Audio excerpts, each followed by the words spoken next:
video is for you if you're struggling to land high-paying graphic design clients who value your work. For context, we've been in the graphic design industry for over 6 years, building our own businesses and helping other designers book $10,000 plus design projects. Our community has helped hundreds of creative professionals escape the starving artist mentality and build a profitable design business. We've seen firsthand what separates designers who are attracting low-paying clients and the ones that are attracting high-ticket clients. And we wanted to make this video because we get DMs every day from designers who are struggling to pay their bills, struggling to attract high-ticket clients, and just build a sustainable design business. While we can only help so much in a single video, we're going to do our best to share the most important and top tips designers need to know in order to book high-ticket clients. I want you guys to know that your designs can be pretty and practical. Pretty is really easy to do, but I want you to not get stuck in the pretty stages because your practical stuff is just as important, if not more important. Yeah, and good design skills aren't enough to book high-ticket clients. You need to make sure that it's going to be affecting their bottom line because that's what these high-value clients are going to care about. Good design work does not speak for itself. In fact, the designers that are booking high-ticket clients know this, and they've mastered things like sales psychology, pricing strategies. They don't just offer pretty visuals, they deliver real impact and focus on tangible results that make clients willing and ready to invest thousands of dollars into their services. Because that's just it. They know it's an investment for their businesses. Although it's important to shift your messaging and the way you're speaking about your services, it's also important to make sure your portfolio is sending the right message to the right clients. If your portfolio is currently filled with beautiful work, but it's only focused on aesthetics, you might need to revisit your portfolio and update your case studies to focus on the real results that you're getting for the clients who hire you, not just the visuals. I want you to transform your portfolio to not just show the pretty stuff, but focus in on the practical. Okay, we need strategic case studies that showcase the real business problems and solutions. And this is why we teach our students how to actually get client testimonials in a way that highlights all of these things. You need to be following up with your clients, not just when you send the final delivery package, but months after. 6 months, literally. Yeah. Like 6 months, 6-month check-in. How are you? How are things going? Has your business revenue increased? Have you seen more sales? And get that real feedback so that you can really share the transformation with other potential clients. The other thing I want you to do is to share your creative thinking process. Share why you're making the design decisions that you're making and back it up. High-ticket clients want to see how you're approaching their problems strategically. You also need a price based on your value, not time. One of the biggest mistakes designers make is undercharging and getting stuck in the low budget client cycle, solely relying on hourly rates and really low budgets that simply won't pay the bills or sometimes even make sense for the amount of time you're putting into the project. Clients aren't paying for your time, they're paying for your skills and your expertise and your creative solutions, your taste, your strategy, and your ability to make them look expensive online. The reason you're able to design a whole brand identity in 4 hours isn't because you're quick. It's because it's taken you years to develop that skill. Clients aren't paying for your time, they're paying for all of those other things and your time.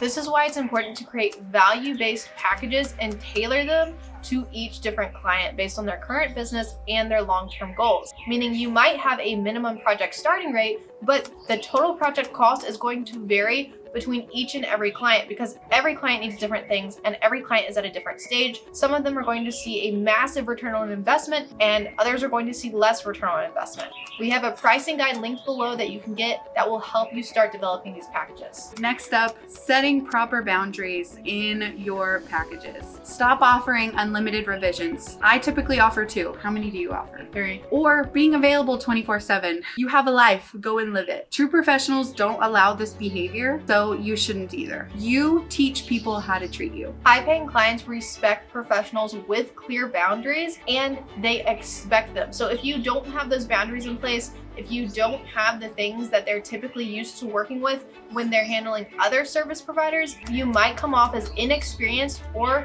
like you don't know what you're doing, and that can scare them away. Along with this, your minimum base pricing needs to reflect the talent and level of an expert. One of the biggest mistakes I see designers make is They increase their pricing, but they increase it so little that they're out of reach for the low budget clients, but it's still so small that those high ticket clients see it and run away because it screams inexperienced newbie. And remember, if you are trying to position yourself as a high ticket designer, you're not competing with the $25 logos on Etsy or Fiverr or any of that stuff. You're in a whole different bracket with a whole different caliber of client who's looking for an expert to help them. Next up is mastering the art of discovery calls. This is one of my favorite things. This is where closing the deal happens. The way you handle the initial client discovery call directly impacts whether you're going to land that high ticket client or not. So you need to make sure that you're giving it your all. Most designers aren't even jumping on calls with clients before sending over a proposal.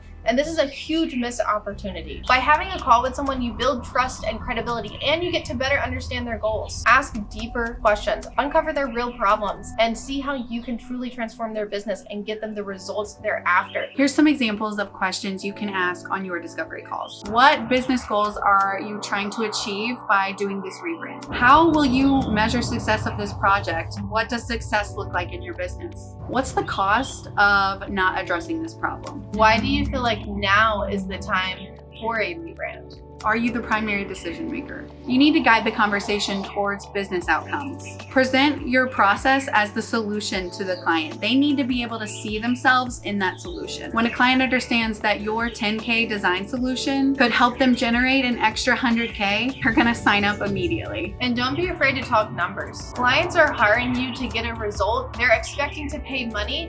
And if you are able to share your pricing with confidence, they're going to trust you and feel reassured that you're the right fit for the project. But if you avoid talking about money, you say it all quietly and shy, or try to send over the quote after the call has happened, you're going to lose the opportunity to share their pricing with confidence and address any other objections. The next thing you need to have is a premium brand for yourself. One of the hardest things for designers to do is to brand themselves. Many designers create a beautiful brand for all of their dream clients, but they forget about themselves or put themselves last on the list every time. So your personal brand might be sending mixed signals. They're like, wow, she has amazing work for all of these other people, but why does her website suck?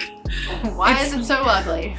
They're gonna click away from you so quick. So spend a little time and pour a little of that amazing creative energy into yourself. If your own brand and website isn't designed to convert and it doesn't speak to your dream clients, they're not going to trust you with a premium project for their business. This is why you need to know how your dream client thinks. You need to know them inside and out so you can convert them as easily as possible. If you know the problems that they're having, the struggles that they're dealing with, and how their business runs on the day-to-day, it's going to be really easy to create a brand for that person. Don't be afraid to get specific about the clients that you serve, because they're going to feel called out and want to go with you. Because remember, if you're for everybody, you're for nobody. Consider this. If you want a really, really good cupcake, I'm talking high quality ingredients, decorated, all that, you're probably going to go to a cupcake shop knowing it's going to be more expensive than the grocery store, but it's going to be 10 times better, and you're willing to pay a premium rate for that high quality cupcake. You want to be the cupcake shop